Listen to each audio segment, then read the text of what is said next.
Hola, ¿qué tal? Buenas tardes. Mi nombre es Jonathan Eduardo Roque Jiménez, estudiante de la licenciatura de Derecho en la Universidad Tecmilenio de Monterrey. En el presente video hago uso de la palabra para exponer el desarrollo de la evidencia número 2 de la materia de derechos fundamentales, en el cual estaremos abordando los conceptos, los elementos, el fundamento jurídico y los bienes jurídicos tutelados que velan por los derechos de seguridad jurídica, los derechos de propiedad y así también como los medios de defensa que velan por los derechos fundamentales. En primera instancia hablaremos de los derechos de seguridad jurídica. Mismo precepto es reconocido universalmente como derecho fundamental, que guarda un carácter formal respecto a la actuación del Estado y sus órganos en relación con el gobernado. El objetivo que persigue se encuentra en preservar la libertad y justicia de los individuos en el voluntarismo del poder. Algunos de los derechos contemplados en el precepto de seguridad jurídica se encuentra el artículo 14,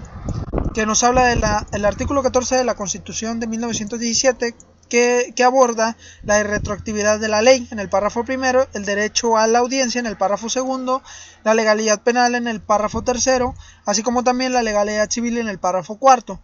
Así también el artículo 16 que nos habla del derecho a la vida privada, el artículo 17 que nos habla de la administración de la justicia, el artículo 20 que nos habla de la legalidad penal, el artículo 21 que nos habla de que el derecho a la investigación de los delitos y la procuración de justicia.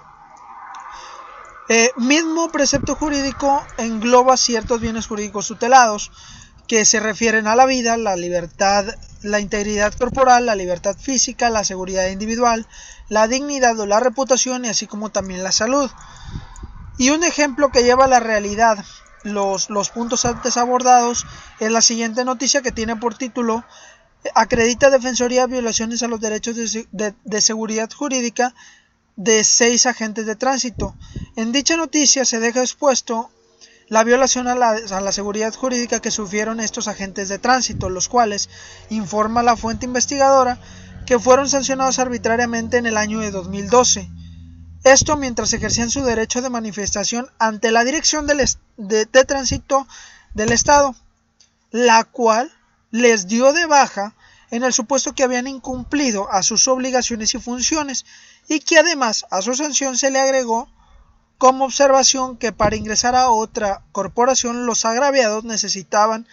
una carta responsiva del director de la corporación a la que se les esté postulando. Misma cosa que viola su derecho de trabajo.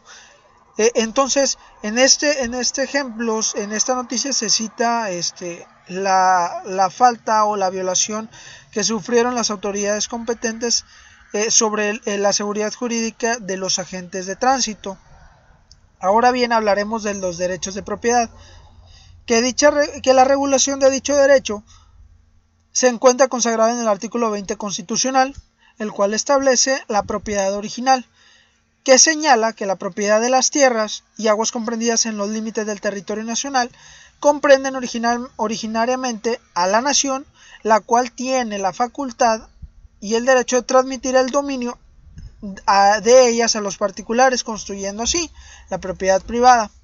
Los elementos resultantes de dicho precepto jurídico se derivan de la propiedad originaria, de la apropiación de los bienes permitidos por el sistema jurídico mexicano, los cuales son la propiedad privada,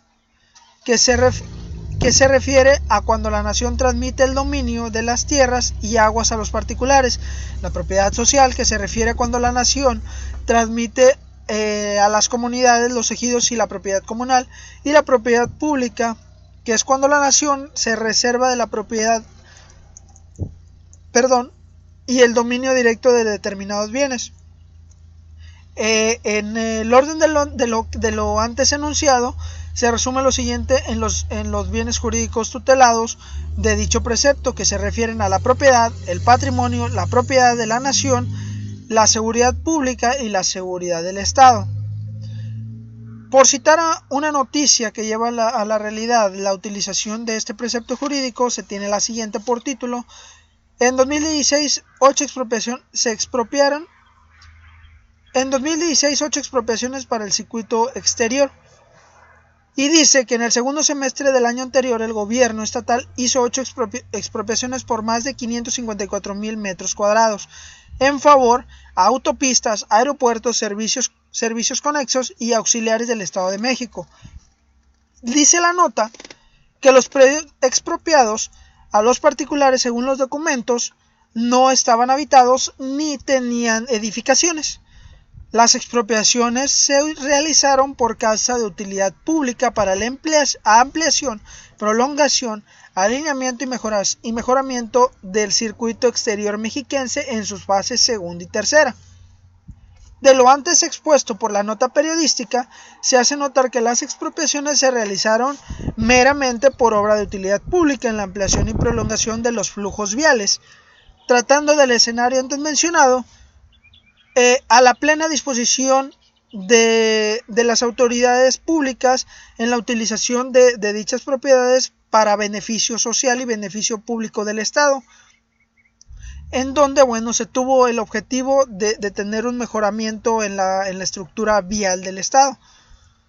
Ahora bien, hablaremos de los medios de defensa que salvaguardan los derechos fundamentales, y de esto se entiende como los medios de defensa o bienes de control constitucional,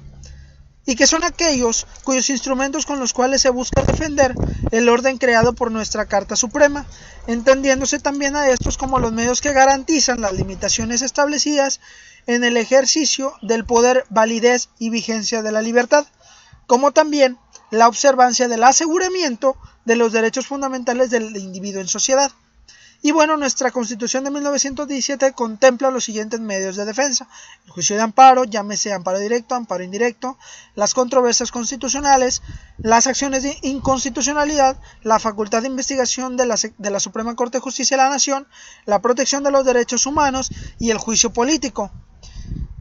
Mismos elementos y medios de defensa velan jurídicamente por los siguientes bienes tutelados, como lo son los derechos fundamentales de los individuos, o bien garantías individuales, que refieren a la vida, la seguridad individual, la seguridad social, la seguridad pública, la seguridad jurídica, la adecuada impartición de justicia, el correcto desempeño de los servidores públicos y la responsabilidad profesional de mismos servidores públicos. Y un ejemplo, una noticia que lleva a la realidad lo antes mencionado, es la que lleva por título: suspenden al juez mexicano que amparó a Porquis acusado de pederastia. Y de la cual el órgano administrador del Poder Judicial Federal en México suspendió con fines de investigación al juez que otorgó un controvertido amparo a uno de los jóvenes conocidos como Porquis, acusado de abusar de una menor. Y el juez que otorgó el amparo consideró que había falta de pruebas que acreditaban el delito de pederastia agravada del cual se acusó al joven, uno de los jóvenes adinerados que fueron acusados de atacar en el 2015 a una menor del estado de Veracruz, de la cual misma noticia se puede entender que muestra dos caras de la justicia, la cual se pueda guiar por un debido proceso judicial ante el joven, y otra que pueda ser corrompida por corrupción o por lo ajeno a lo correcto que lleva la justicia, a lo cual la Red de Derechos de Infancia, que por su sigla REDIM, calificó la decisión del juez como un absurdo jurídico, lo cual expone un posible retroceso a la justicia en tanto de niños y adolescentes. Y así también la Fundación Conciencia y Dignidad consideró dicho argumento expuesto por el juez que ofende a la inteligencia, la razón y a las víctimas, provocando así un salvoconducto a la impunidad. Lo anterior de la nota da una mayor profundidad a lo antes expuesto dentro de nuestro sistema jurídico en relación a lo que ya menciono, que puede tener dos fases de justicia, la una que se encuentra corrompida y otra que origina el debido proceso, tanto que estos velan por los derechos fundamentales y garantías de los individuos en sociedad o de manera individual, y que pueden existir situaciones como esta en las cuales la justicia puede verse inmersa en situaciones de controversia por falta de coherencia en los hechos. Lo que pareciera beneficioso en la promoción del amparo en favor del joven fue un mal juzgado por la ciudadanía y por los órganos jurisdiccionales, en efecto a que suponen que dicho acto se estaría presentando como un retroceso en el acceso a la justicia de niños y adolescentes. Agradezco de su atención, por mi parte ha sido todo. Muchas gracias.